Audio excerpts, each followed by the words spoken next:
My pleasure. Welcome, everybody.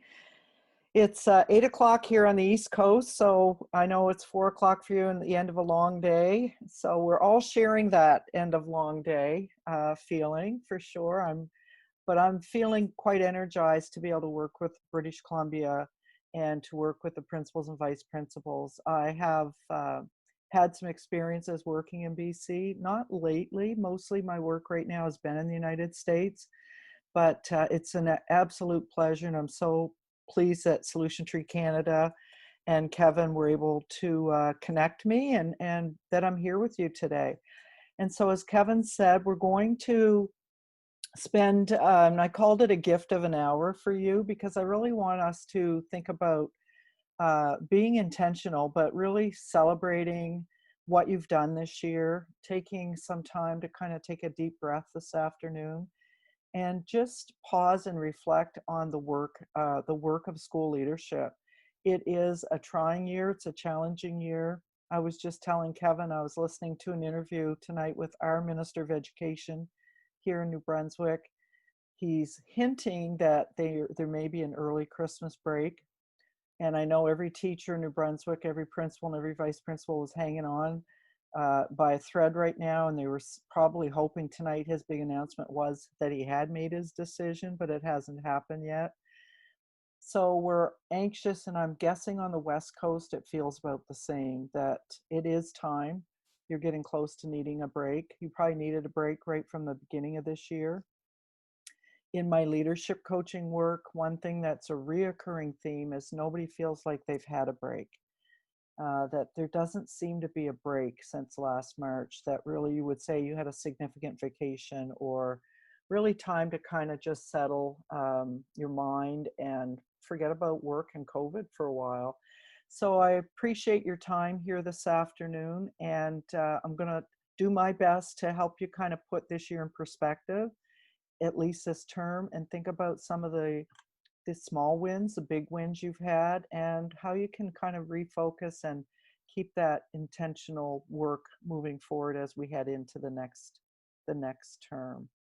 And so I want to start out by really thanking you, all of you, for your hard work this year.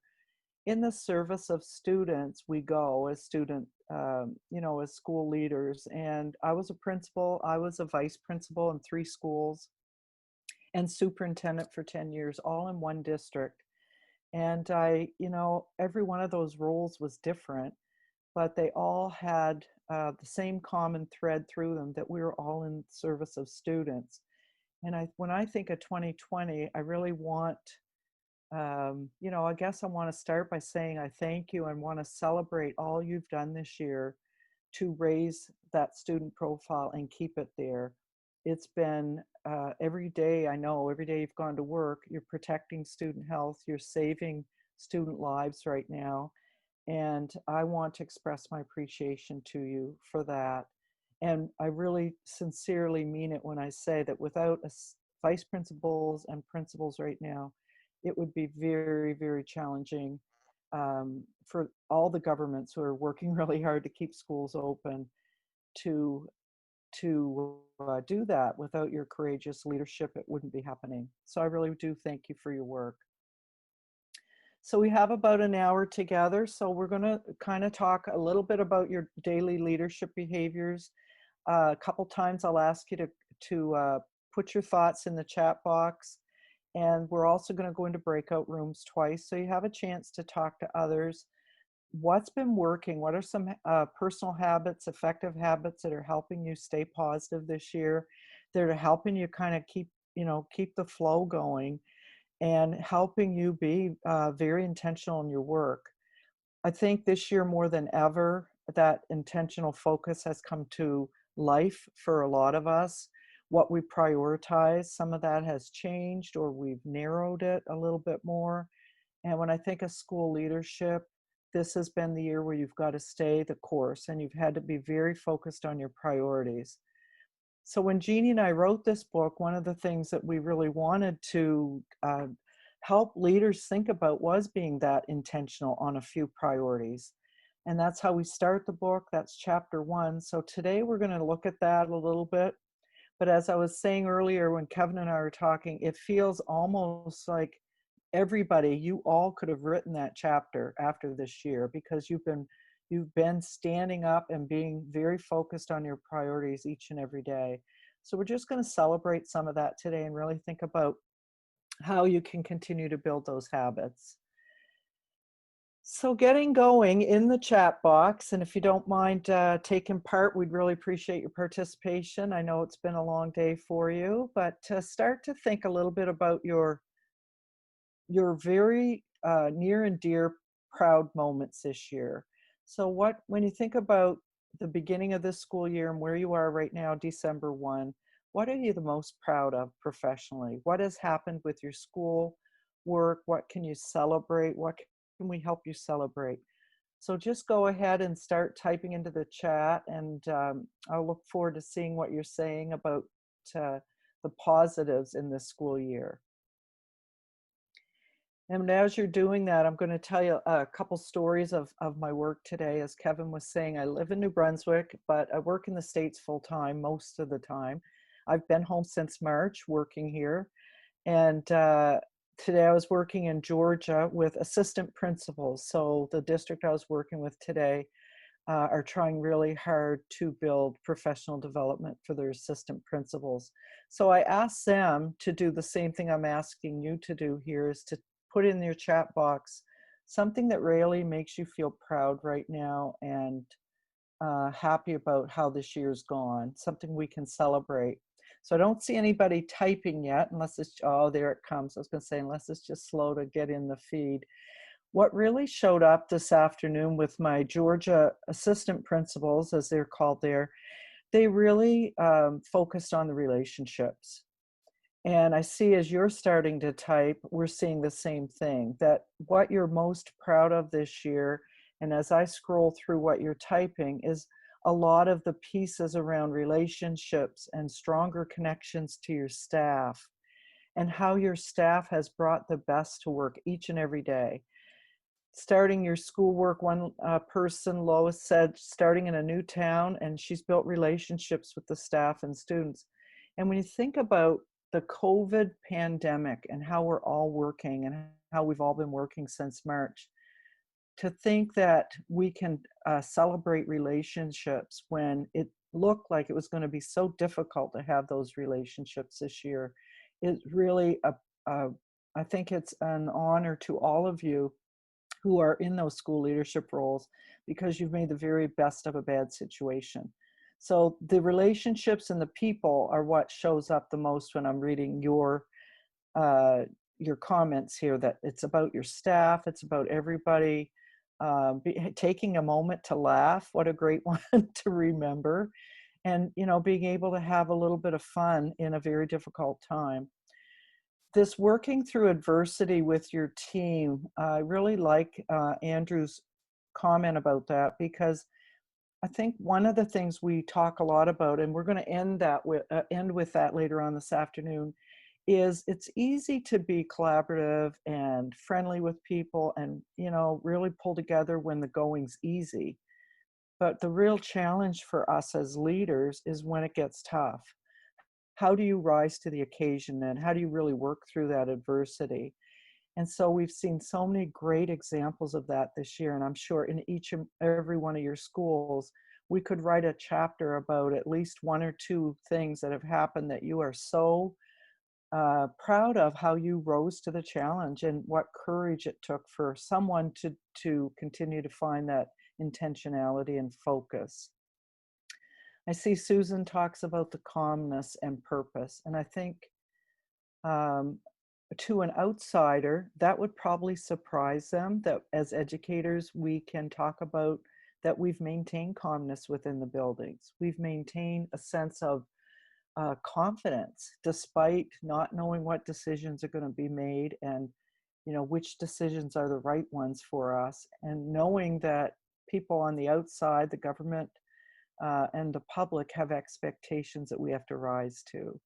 So I really appreciate your focus on people and you're focused on keeping that communication going. And look at, when you scroll through, you're going to see some amazing, amazing comments. And I love that I'm seeing the words resiliency and creativity a lot, and that you've got, you're so proud of your staffs. And if I was to ask the staff, what do you think they'd say? So if we were to do the same thing and say, tell me what you're most proud of, I'm wondering if you get the same kind of comments. Do you think you'd hear from your teachers that they're also proud of the resiliency and the fact they've been able to stay calm, and probably very proud of how you and you as a leadership team, as an admin team, have handled so many things coming at you this year.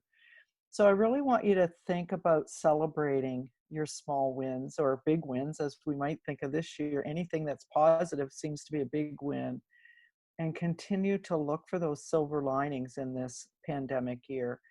Staying focused and staying intentional has been really, really the rules of the day right now. And so I'm going to ask you to keep thinking about that and stay present in your own leadership development, your own leadership style, as we continue to talk that through this afternoon.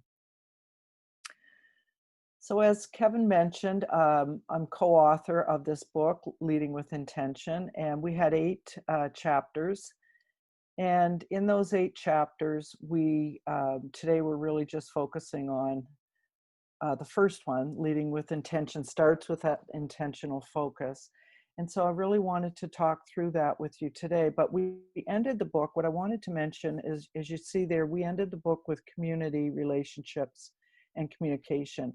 And I think those are kind of the 2 pillars when I think about this year as a school leader, that you're developing more systems and laser-like focus on being intentional. And at the other end, you've really had to be great communicators and really good community builders.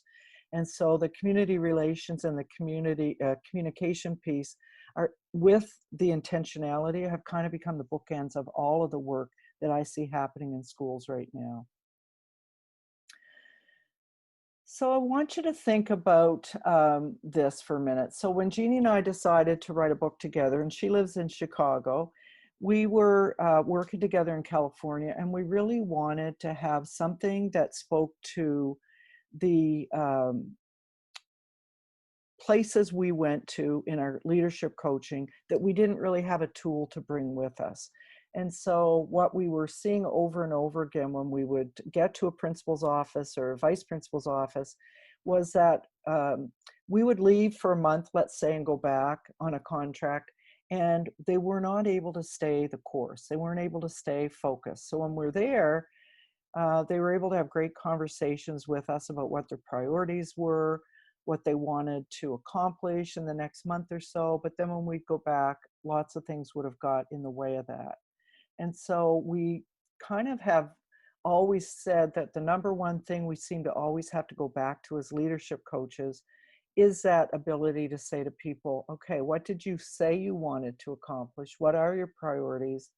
And how are you really staying intentional on that this year? And so I think, as I said earlier, I think for this year, because of COVID, maybe that's become easier, just to know that this is what we're focused on and these are our priorities. But definitely, we see that on a continuous basis when we're coaching, that's the number one thing that a lot of leaders are struggling with. Now, we all have heard of Mike Smoker, I'm sure, and Michael Fullen, for sure, being in Canada right now. And both of them talk a lot about simplicity, and really getting clear on the demands that you want to clarify. So what are your tights and what are your expectations, and how do you really help others understand your priorities? So when we think about this year and where we're at in December, I want you to think about, how do you communicate your priorities right now to your staff?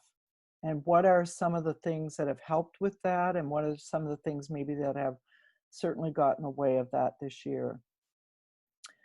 If we were to come to your school, so if I could come out to BC and visit and talk with your staff, what do you think they'd say to me about your priorities? and I don't know if you've ever done this as a leadership activity, but sometimes it's fun to ask your teachers what their perception is of what is important to you. So, do you think they'd be able to describe your priorities? And maybe, like we're saying, this year it might be easier for them to see that. But in general, do you think that they're really seeing what your priorities are? So, through your actions, through your communication, what you're modeling, where you spend your time, are they really seeing priorities clearly? Or do you think this gets a little muddled? And so what we always want to be thinking about is, are we walking the talk? So we may be saying these are our priorities, but we're not showing that. And when I think of some of the schools I've worked in a lot, for example, they have great mission statements that are about, students first. I've worked with a school where all they talked about to me doing a needs assessment was how important reading was. But I didn't see one student reading in the whole 4 days I was in that building. I didn't see any books out. I didn't really see anybody using the library. And so when you think about, we have priorities and we state what they are in mission statements and we state what they are in our school improvement plans, but are we really showing that in the way we work? And so it's really important to continue to go back and clarify that as you think about just what does show up when you go to work every day to others as they're working with you, which is a really important piece of our leadership. In the folder that Kevin has, and I can give you the link to as well, I put quite a few of the handouts from Leading with Intentions. So the book looks like this, and then Jeannie and I built quite a few templates and figures sort of to help, again, in our coaching work. But what I'd love to see you do is when you have time and can do a little bit of reflection, these are great tools for you to just take some time and think about, doing a little bit of self-reflection. So this one is really about naming 2 or 3 of your priorities and then actually doing a bit of progress monitoring and how you're making out with those. And so figure 1.5 is just that. It has a place for 3 priorities. You'll see it when you open the document up. And you really can get a good sense of how you're scoring yourself, and then why are you not giving yourself a great score? So I'm going to show you an example of one that was filled out. This principal I was working with was bound and determined to get to all the professional learning community meetings, all the collaborative teams, and really wanted to progress monitor what was happening with the team's short-term goals. And when we started to do this, when we started to fill it out, she said to me, Karen, she said, she said, since you left, I haven't been back to any meetings. And we talked through that, and she really realized she wasn't even reviewing the minutes. And then she was really not happy when she found out from one team leader that they had not set any SMART goals for the year. What really upset her wasn't just that they didn't do it, was that she had not noticed it. And so just giving yourself a little bit of time to do some self-reflection as a leader is a good thing to do as part of building that, building your own skills up. But one of the things Jeannie and I tried to do in Leading with Intention is to provide as many tools as we can that were simple to use, but you could really and truly do some self-reflection.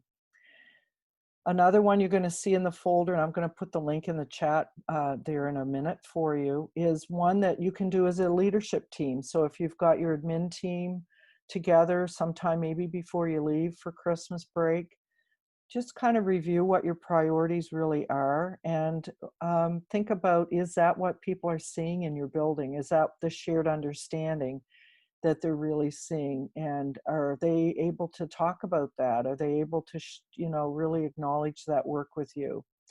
You want to celebrate those priorities that are clear, and you want to celebrate the ones that you're really, really intensely focused on this year. But whenever ones show up that you're kind of not spending enough time on, that's where I want you to kind of think about building some next steps in. So what could I do differently? What can I kind of think about as next steps? So Kevin's going to open up some breakout rooms in a minute, and we're going to have a chance for you to have some conversations. we're going to ask you to just kind of think about what you're doing right now to maintain your focus. So I know there's a ton of distractors, and mostly it's wrapped up in a parcel called COVID-19. But I want you to just take a few minutes to talk with your coworkers about what are you currently doing to really stay focused and stay intentional, and share some of the strategies that you're using with those in your breakout room. We would like to learn from each other today and also celebrate the great work that you're doing. And when we come back, I'm going to ask a few of you to be brave enough to unmic and maybe on camera and share out with us. So Kevin, go ahead and you can open those breakout rooms for us. Much all back, which is great. And I'm sorry, I know it seems like when you get cut off, you're cut off in the middle of a sentence lots of time. A great thought, a great sharing. There were some good conversations going on in the rooms I was able to pop into. And I'm going to pick on a couple people. I hope you don't mind. Kendra, would you mind sharing sort of where your conversation ended up going in your breakout room about what was really frustrating you guys right now in terms of a distractor a little bit? Yeah, absolutely. So, and I think this is going to be similar for a lot of um, administrators, but just the fact that all our staff is in different cohorts, and so we're missing that regular connection, that those lunchtime conversations in the staff room, the after school, get-togethers, and just all of those little things that we took for granted, really, and how everyone is, that has been Jane and I's big focus this year, is how do we create connection in a really disconnected year? And that has definitely had some challenges, and we've, done a few different things. But it's challenging, and we're a fairly small staff, so we're lucky because, we can still actually all go into our gym with masks on and maintain a distance for a staff meeting. But lots of schools can't do that. They're just simply way too big. So that was what we discussed. And I really appreciate the connection there, because when you think back to the chat feed we were looking at earlier, there's so much focus there on, I'm proud of the teachers, I'm proud of our communities, I'm proud of how we've all prioritized people, but yet there's this disconnect when you actually think about that socialized culture we like to have in a school right now. And it does feel disconnected to a lot of people. And I think that's causing some of the exhaustion for a lot of people, because they're missing that social relationship as part of that school culture. And so as principals and vice principals, you are trying to hold the fort on that and do all you can to bring people together when it is safe. And so that does seem to be a bit of a roadblock for sure for a lot of things. How about from the positive end, what were some great strategies that came up in some of your rooms of how you're really staying focused? So I would really love it if a couple of you would share something you talked about, maybe a room I didn't get into, and just kind of bring your voices to the table for us right now. And I won't pick on anybody else, but I might if I have to. Anybody willing to kind of share out something that they talked about that, sort of was a positive piece, that this is what we're doing to really stay intentional and focused and we feel good about it? I'll jump in and share something I heard, and I'm Great. sorry I can't recall who the name of the person in my group because I don't know them. But they use their remedy time to collectively to hire a TOC who's a yoga instructor, and they are able to get all of their teachers together in the morning once a week, and they practice yoga together, which is that wonderful mindful connectedness Oh, and a way to ground yourself for your day, and connecting as a staff, and also a meaningful way to connect with someone in the community who then works through their school. So I thought that was just a lovely initiative. and you can Sorry, I stay can't remember who said that. no, and that's great. And you can stay 6 feet apart on a yoga mat, right? I mean, you can make that work if you've got the space. So we're seeing so many creative ways for people to find space, you know, uh, physically and mentally to still be healthy and stay connected with people. And definitely the strategies for whatever works right now, for that focus is what's going to work. So if it's yoga, if it's a mental health issue, that you're really taking care of with meditation, or you're just really laser like focused on how you use your time in your school, it doesn't matter right now. It's just celebrating that you're able to do it and be as creative as you can. Brian, I'm going to pick on you because you have your camera open. So it's awesome that I got a few people I can see. What came up in your room? Because I think you were one of the ones we kind of cut your chat off a little bit early. Oh, that's okay. Thank you. Actually, it was Denise spoke for on behalf of Joan, who was in our group. We talked about the Okay, it weekly was yoga that group. room. But no, part of for our discussion was the challenge, but also the ways that we find to maintain those connections, and respecting the health and safety protocol. I'm in the Lower Mainland. I'm in Coquitlam, Fraser Health, so we're very mindful of the Mm-hmm. being the hotbed in BC, but at the same time, we're maintaining health and safety, but also trying to maintain connections in the school and finding creative ways to do that so that the staff, the kids, the community, we're still all connected. We're all still part of the same school. And yeah, it's been working. We've got a fruit and veggie program as part of the district ministry's fruit and veggie agriculture program, but we're finding ways. We did a Halloween party where we were able to distribute that, and the kids were all came and dressed up. And so Mm-hmm. it's to find those little opportunities where you can make things happen and still respect the disciplines. Well, great discussions and some awesome ideas. And who would have thought a year ago this is what we'd be talking about tonight? How to have Halloween in a way that masks are respected, and you're staying 6 feet apart, and you still are able to give out treats like that. So, as I said earlier, and I truly mean it, the role right now of a principal and vice principal, and we were laughing about this in one of our breakout rooms. I forget which one I was in at the time. If you're a brand new principal this year or a brand new vice principal, this was quite a year to be initiated, 2020.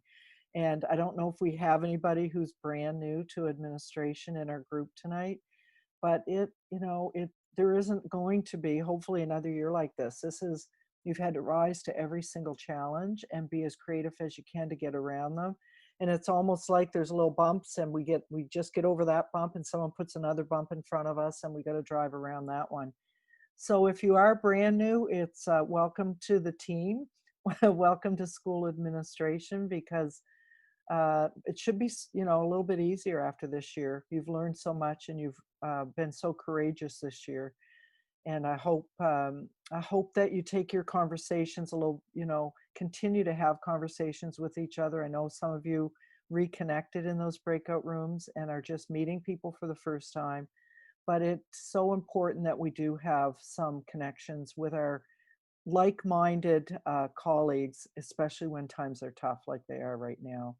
So I'm just going to go back to the PowerPoint and try to move us along a little bit with time, which is what I want to talk to you a bit about.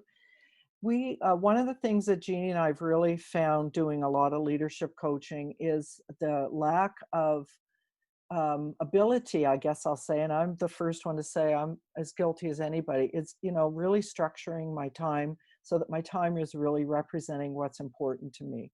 So thinking about perhaps this year, again, it's been easier to stay focused on how you spend your time because you've had to spend it on health and safety issues for the most part. It's been such a big piece of your work every single day. But really thinking about, the struggle is real, and what is that message you're giving when you think about how you prioritize, and what is keeping you kind of in line when you get to work every day and staying, kind of staying the course with where you want to spend your time.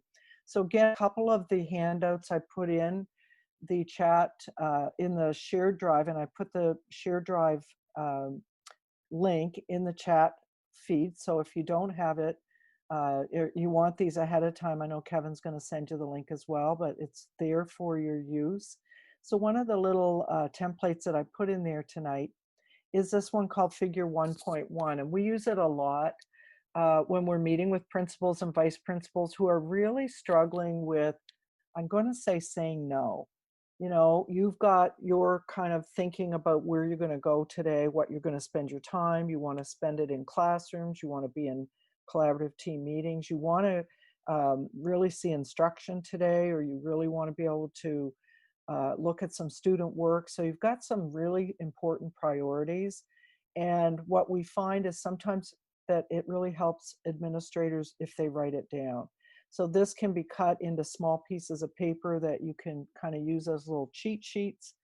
And, you know, it looks like this when you fill it out. So you actually say, I'm going to go to Miss Peters' language arts class today to see her small group instruction. Like, that is what I want to do today. I'm going to make sure I get there, and this is what I'm going to do. And so I've worked with a few principals lately that feel just writing it down kind of makes them feel more courageous when a distractor comes up, and handles it maybe in a way that allows them to be more intentional in what they want to do.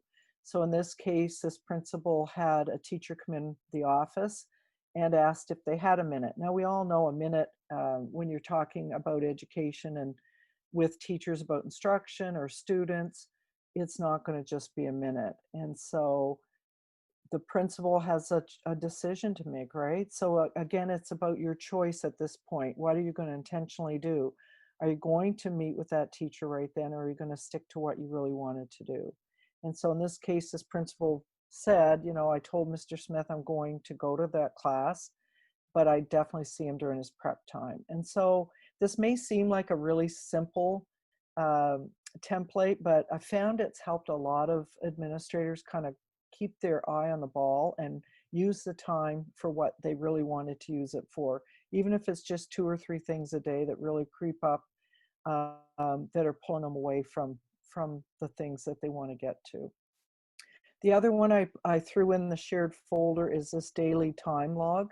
So again, it's about finding a way to kind of log your time. You know, use the first column, the categories, to kind of say, here are the things I want to focus on today. So these are some things that I want to try to do. And then log your time for 2 or 3 days and see how you're making out. So, you know, I know for a lot of you, some of the time is being eaten up by so many things that we normally wouldn't be doing with just with COVID requirements. But there are some instructional things that you might be finding difficult to get to. So is there a way to kind of take some time in November, December, this time of the year, and reflect on where you've been spending your time, and maybe make some adjustments to that going forward for the new year? So all of these, again, are there. They're all from chapter 1. And if you are interested in them, they can be downloaded, and you can also download them off the Solution Tree website as well. So in your chat box, again, one more time, I'm going to ask you to quickly just tell me one thing that you might commit to right now to improve your use of time. So you may be all great time managers, and I'm guessing this year you've learned to be even better at that. But what is one thing that you would be willing to kind of say, I'm going to commit to thinking about doing this a little bit different? So if you can go ahead and think about that and just add something to the chat box for us to have a look at, we'd really appreciate it. So we've got one already saying that Laura's going to write down her intentional focus every day. So she's actually going to put that to paper, and that does help. It certainly helps me think about my use of time. Log your time. That's great. Scheduling time for emails and other things so that the other work gets done. And you know, we can sit at an office desk and it can become all consuming that you're there and you don't get out of your office. Place your well-being activities in your calendar. Good for you. That would be great, Joan, if we could all get a little bit better at that. Using a checklist or a calendar, but you know, just taking the time to put your priorities. I see lots of attention to that. if you see it and others see it, Mike, I agree. Sometimes it's saying it out loud. So if it's writing it on a whiteboard and somebody else sees it, that's your priority. And that's definitely can impact how you you stay committed to it, because you've kind of said it out loud by writing it there. Excellent. Excellent participation too. I appreciate that, because sometimes we say, okay, go right in the chat, and you know what? Nobody does. So I'm happy to see the BC strong and free out there and willing to participate. So we're going to go back in the breakout rooms for one last time before we say goodbye tonight. And I want you to think about this. Today we want to celebrate all you've accomplished, but we also want to think about how how important is the why right now, or the purpose. So when things are smooth sailing, we always say it's a little bit easier to kind of stay true to your purpose and your why, and keep that laser-like focus. But when it's difficult, which this year it is, why is it even more important that you really know and honor your purpose? You understand why you are in the role you're in, why you go to work every day, why you want to be an educator, why you want to be a leader. So as you head into those breakout rooms, I really want you to think about the fundamental need for us to be really purposeful and understand our why this year more than ever. And why do you think that's important? All right, so we're going to go back in there and have a few more conversations, and we'll see you in 5 minutes. We got a couple minutes left and people are joining. There's still a couple groups, I think, not back yet, but Kevin, I'm going to keep trucking along here so we don't hold anybody up getting finished on time. Some of the comments that I was listening to and the purposeful piece about why was really, some of it was around communication, for sure. That this year seems to be a year where we need to have more explanations and more understanding of why decisions are being made. And we're running into that, I think, more and more with parents and even with students wanting to understand why decisions are being made. So some of that gets rolled into, as an administrator and a leader, of really trying to explain to people what you value, what that purposeful piece is.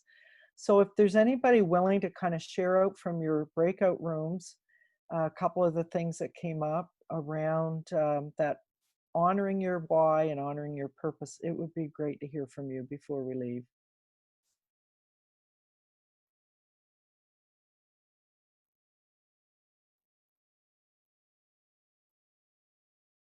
Anybody? Mike Kelly, I was going to pick on you because you had your camera open.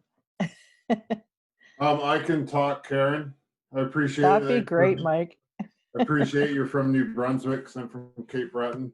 Oh, awesome. Nice to see you. I heard it was a Karen as well I was speaking with, and just I think the abbreviation was Tim's, but they just did stuff outside as a staff, because that's, you can do that right now. Mm-hmm. And they're, setting the example, living what they are asking staff to do with kids, right? It's BC wide. We're supposed to get outside with the kids. Exactly. And she's modeling that as a leader. So, and So why is to live it, kind of thing. So right. So you're showing your why through your actions. You're really modeling your why. You don't really necessarily have to write it on a whiteboard or tell somebody, but you're really showing it when you're doing, taking that example a little bit further. I heard a lot of that in the breakout rooms, that we were, your why is maybe more visible this year. You're trying harder to make it more visible in your actions. And I want you to, as we end this afternoon, I really want you to think about that as you leave, that you have such important roles always in school administration, but especially this year. And part of that is helping people understand why we do the work we do. Why is it that we come to work every day and put student learning first and student health and safety first and take care of our staff? Why is it we got into education? You know, all those things that kind of um, sometimes have to be reflected upon on our in our personal lives so that we can really, I think, come to our jobs and be really authentic in how we lead. So I want you to take some time to reflect. You've probably heard that message from me a couple times this afternoon, but that reflection piece when we do leadership coaching is really important. I value the time that people do put into thinking about their priorities and really, as you said in your chat feed, writing them down, kind of reflecting on, is that where you're spending your time? So I'd like you to add this, you know, thinking about, am I thinking enough about why I'm in this profession and how I'm sharing that with others, how I'm helping people understand why we're doing the things we're doing. If we're doing collaborative teams, if we're a professional learning community, why is it so important that we're working together in service of students? Why is that collaboration so valuable here? And just helping people understand a little bit more about purpose this year. I think that's calming the waters, and I do think it's helping people feel a little bit more secure and comfortable when they really have more information. So the last slide I'm going to leave you with tonight is just to thank you for participating and to announce the 4 people that received a book giveaway. So Solution Tree Canada, Chris Allen, was able to send 4 books out to Kevin, and he has drawn some names. So if you're with us, I know some of those names I saw appear today, so that's great.